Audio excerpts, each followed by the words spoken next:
बिस्मिल्लाहिर्रहमानिर्रहीम। अस्सलाम वालेकुम दोस्तों, नई वीडियो में खुश आमदेद। दोस्तों, पाकिस्तान की खुफिया एजेंसी ISI को अहम जिम्मेदारियां मिलते ही तूफान मच गया। शहबाज शरीफ को दस्तखत करने महंगे पड़ गए, अंदर से ही तूफान खड़ा हो गया। PTI समेत सब पार्टियों का सख्त रद्द-ए-अमल।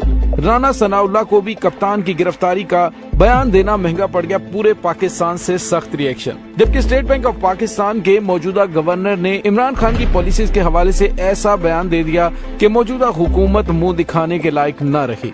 वीडियो की तफसील में जाने से पहले आप देख रहे हैं हकीकत की दुनिया डॉक्टर अली के साथ। हमारा चैनल सब्सक्राइब करके घंटी के निशान को दबाना मत भूलिएगा।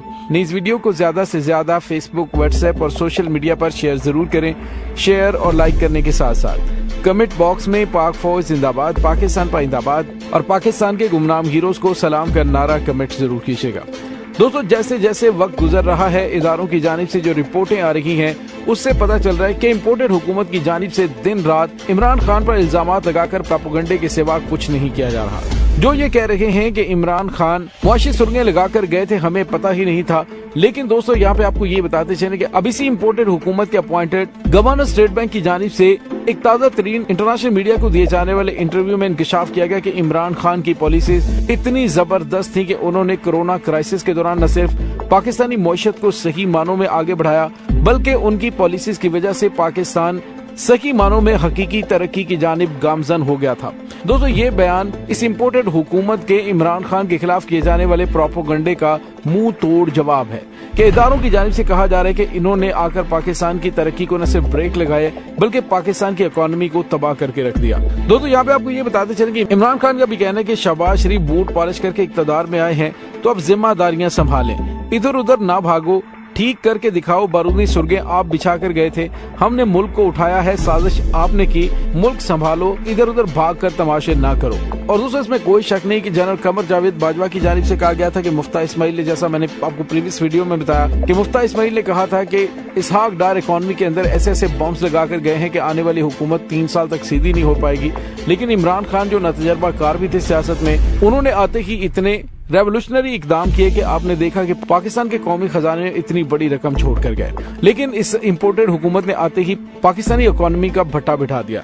दोस्तों, अब एक और बड़ी खबर सामने आई है और इसके बाद तमाम सियासी पार्टियां एक पेज पर इकट्ठी हो गई हैं। उसमें नून league, peoples party, Pakistan Tehreek Insaf. आखिर हुआ क्या है? तो दोस्तों, यहाँ पे आपको ये बताते चले कि शहबाज शरीफ ने बाज़ाब्ता तौर पर इंटर सर्विसेज इंटेलिजेंस यानी कि ISI को सरकारी ओहदेदारों की भर्ती, तकर्रुर और तैनातियों समेत तरक्कियों से कबल उनकी स्क्रीनिंग की जिम्मेदारी सौंप दी है। हुकूमत ने इस फैसले से एक ऐसी रवायत को कानूनी तहफ़्फ़ुज़ फराहम किया है जो पहले से मौजूद थी, लेकिन इसे बाकायदा तौर पर प्रोटोकॉल का हिस्सा नहीं बनाया गया था। दोस्तों, एस्टेब्लिशमेंट डिवीजन के नोटिफिकेशन के मुताबिक सिविल सर्वेंट्स एक्ट 1973 के सेक्शन 25 की ज़ैली दफा नंबर 1 के जरिए हासिल होने वाले इख्तियारात का इस्तेमाल करते हुए वज़ीर आज़म ने ISI को तमाम सरकारी ओहदेदारान यानी ऑफिसर कैटेगरी की तस्दीक और स्क्रीनिंग के लिए स्पेशल वेटिंग एजेंसी SVA का दर्जा दे दिया। और दोस्तों, इसकी मुकम्मल तफसीलात तो हम आपको बता चुके हैं, लेकिन अब हुआ ये है कि इसके बाद ISI के पास ऐसे इख्तियारात होंगे कि वो उनकी मुकम्मल तौर पर स्क्रूटनी करेंगे, उनकी तरक्कियों से कबल उनकी मुकम्मल स्क्रीनिंग करेंगे कि ये बाज़ाब्ता तौर पे मेरिट पे आगे आ रहे हैं या फिर 2 नंबरी से आगे आ रहे हैं। और उसके बाद उनकी मुकम्मल तहकीकात भी होंगी कि क्या इनके कहीं गठजोड़ किसी ऐसी एजेंसियों के साथ या किसी ऐसे अनासर के साथ तो नहीं है जो कि पाकिस्तान के रियासत मुखालिफ हो। लेकिन दोस्तों, इस कानून के पास होने से शहबाज शरीफ के खिलाफ अंदर से ही एक तूफान खड़ा हो गया है। जी हाँ दोस्तों, मुस्लिम लीग नून की मखलूत हुकूमत की जानिब से ISI को सिविलियन एहलकारों की स्क्रीनिंग के लिए कानूनी तहफ़्फ़ुज़ फराहम किए जाने के बाद हुकूमत और अपोजिशन की 2 बड़ी जमातें मुस्लिम लीग नून और पाकिस्तान तहरीक इंसाफ के रहनुमाओं ने इस बात पर इत्तफाक किया है कि मुल्क की सबसे बड़ी खुफिया एजेंसी ISI को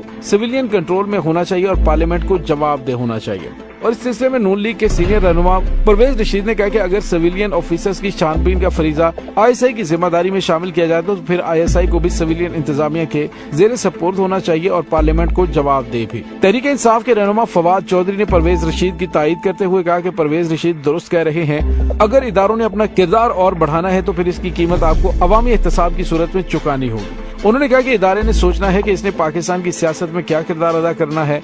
मीडिया इनकलाब के बाद पाकिस्तान में सियासी इदारों और इदारों के नए किरदार पर बहस की जरूरत है। दोस्तों, यहाँ पे आपको ये भी बताते चलें कि तहरीक इंसाफ की रहनुमा शीरी मजारी की जानिब से भी कुछ इसी तरह का बयान सामने आया।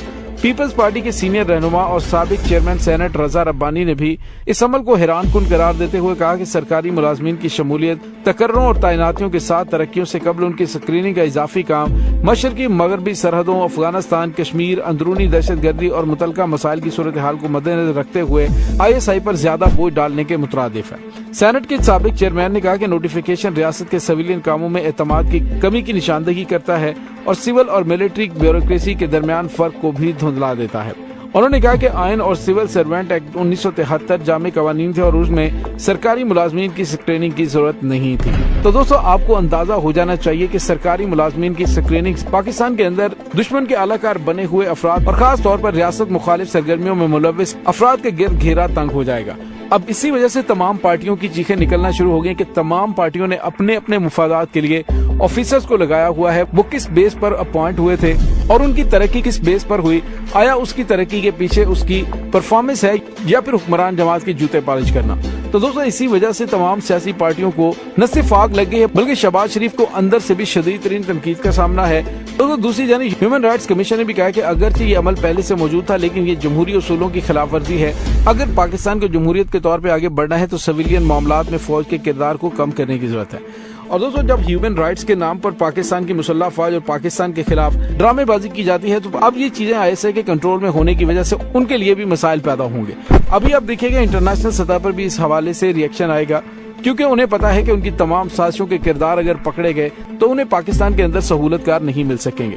دوستو، یہاں پہ آپ کو یہ بھی بتاتے چلیں کہ انٹیلیجنس ایجنسی سے کلیئرنس نہ صرف سرکاری عہدیداروں کی ترقی کے عمل کا ایک لازمی حصہ ہے بلکہ یہ اعلیٰ عدلیہ میں ججز کی تعیناتی میں بھی کلیدی کردار ادا کرتی ہے۔ سپریم کورٹ کے جج کی توثیق اور ترقی کے وقت چیف جسٹس کی سربراہی میں judicial commission of Pakistan intelligence reports پر غور کرتا ہے اور وہ سویلین ہوتی ہیں، لیکن اب دنیا کی ٹاپ ایجنسی ISI کو یہ ذمہ داریاں سونپے جانے کے بعد ان کو تشویش لاحق ہو گئی ہے جو ریاست مخالف عناصر کے ساتھ کانٹیکٹ میں رہتے ہیں۔